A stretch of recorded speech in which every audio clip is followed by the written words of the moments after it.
మీరు ఎక్కడో ఉండిపోయినట్టున్నారు, టైం మెషిన్లోకి వెళ్ళిపోయినట్టున్నారు.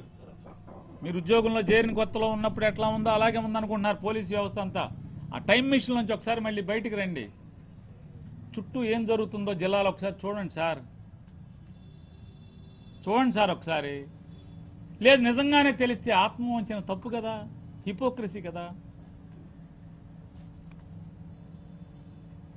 మీరు పలు సందర్భాల్లో పోలీస్ శాఖను బెదిరిస్తూ నెవర్ నెవర్ జైపాల్ గారు, పేరుని నాని అనేవాడు ఇంతవరకు పోలీసు శాఖను బెదిరించలేదు. పోలీసు శాఖలో అధికార పార్టీ యొక్క అధికారంలో ఉన్నటువంటి ఎమ్మెల్యేలకి మంత్రులకి తొత్తులుగా వ్యవహరిస్తున్న వ్యక్తులు మాత్రమే, ఎవరైతే వ్యక్తులు ఉన్నారో పోలీసు వ్యవస్థలో పనిచేస్తున్న ఉద్యోగస్తులు ఉన్నారో వారిని ఖచ్చితంగా బెదిరించాను. తప్పుడు వాళ్ళని బెదిరించాలి. మీకు ఒక నేరం చేసిన ముద్దాయిని మీరు తీసుకొస్తే కాఫీ టీ బిస్కెట్ పలావ్ ఇచ్చి ఎస్ఐ గారి కుర్చీ ముందు కూర్చోబెట్టి విచారణ చేస్తారా?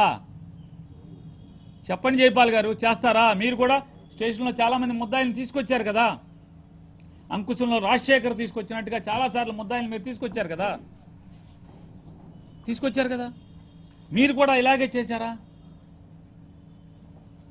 తేడాగా ఉన్న మనుషుల్ని లైన్లోకి తేటాకి, తప్పయ్యా ఇది నువ్వు చెప్పటాకి. ఎవరికైనా సెన్సిటివ్ అయితే మాటతో చెప్తారు. ఆ సెన్సిటివ్నెస్ పోయి బాగా మందంగా అయిపోయినప్పుడు ఏం చెప్తారు? గట్టిగానే వార్నింగ్ ఇస్తారు. అంటే సమాజంలో ఉన్నటువంటి వ్యక్తులు తప్పు అంటే కాకి యూనిఫామ్ మాటున పాపాలు చేస్తున్నా, తప్పులు చేస్తున్నా, అధికారిక పార్టీకి లోబడి వేధింపులు చేస్తున్నా ఏమీ అనకూడదు. అతన్నంటే మమ్మల్ని అందరినీ అన్నట్టే. అంటే ఆయన లంచం తీసుకుంటే మిమ్మల్ని అందరూ తీసుకున్నట్టేనా? ఒక పోలీస్ అధికారి లంచంలో సస్పెండ్ అయితే మీ అందరూ సస్పెండ్ అవుతున్నారు? అవ్వట్లేదు కదా.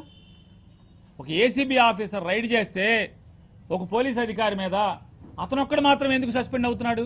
మీరందరూ వెంటనే మీరు ప్రెస్ మీట్ పెట్టి మమ్మల్ని అందరినీ సస్పెండ్ చేసేయండి, అతన్ని సస్పెండ్ చేయటం ఏంటి, మమ్మల్ని అందరినీ సస్పెండ్ చేయండి అనాలి కదా జైపాల్ గారు. అంటలేదు కదా. ఇది కూడా అలాంటిదే. ఎవరైతే తప్పు చేస్తున్నారో తప్పు చేస్తున్న వాళ్ళని ప్రశ్నిస్తున్నాం, గట్టిగా మాట్లాడుతున్నాం, హెచ్చరిస్తున్నాం. ఇది తప్పయా, నువ్వు యూనిఫామ్ వేసుకున్నట్లా చేయకూడదు అని చెప్పని. అది నేను చేసింది నేరమే అయితే జైపాల్ గారు, మీరు ఏ దండన విధించినా, మీరు నన్ను ఏం చేసినా నేను సిద్ధంగా ఉన్నాను, శిరసావహిస్తాను. జైపాల్ గారు శిరసావహిస్తాను. ఎందుకంటే పబ్లిసిటీ కదా, నేను చాలా ఎదిగిపోవాలి, మంత్రి అయ్యానికి ముఖ్యమంత్రి అయిపోవాలి నేను. చెప్పారుగా మీరు. మీరు పలు సందర్భాల్లో పోలీస్ శాఖను బెదిరిస్తూ పోలీస్ స్టేషన్లకు వచ్చి సిఐలను సిబ్బందిని సిఐల్ని బెదిరించాను.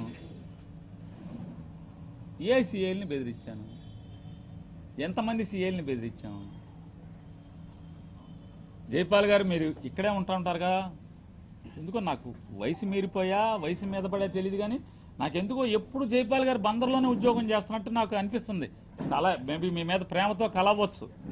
మీరు ఎప్పటి నుంచో ఇక్కడే ఉంటున్నా అంటే నా కళ అయితే తప్పు నాది, నేను వెనక్కి తీసుకుంటాను. కొల్లు రవీంద్ర గారు మంత్రిగా ఉండి మంత్రిగా లేకుండా ఎంతమంది సిఐల్ని అసభ్యంగా మాట్లాడి దూషణ చేసి అమర్యాదగా మర్యాద పోగొట్టి కించపరుస్తూ తిట్టినటువంటి ఎన్నో వీడియోలుంటే ఒక్కరోజు కూడా జైపాల్ గారు బిజీ జైపాల్ గారు బిజీ. అప్పుడు ఒక్కరోజు కూడా కొల్లి రవీంద్ర గారి యొక్క ఈ ప్రెస్ అంటే అధికారులతో దూషణ పర్వం, మంత్రిగా ఉండి ఇన్సల్ట్ చేసినవి ఎప్పుడు మాట్లాడాలా? మీరు బిజీగా ఉండుంటారు, బహుశా బాగా పోలీసు విధి నిర్వహణలో బిజీగా ఉండుంటారు.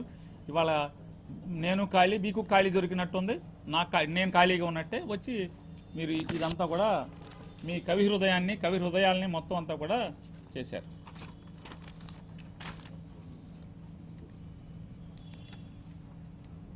పార్టీలు అధికారం మారవచ్చు, కానీ పోలీసు శాఖల అధికారులు సిబ్బంది సుదీర్ఘకాలం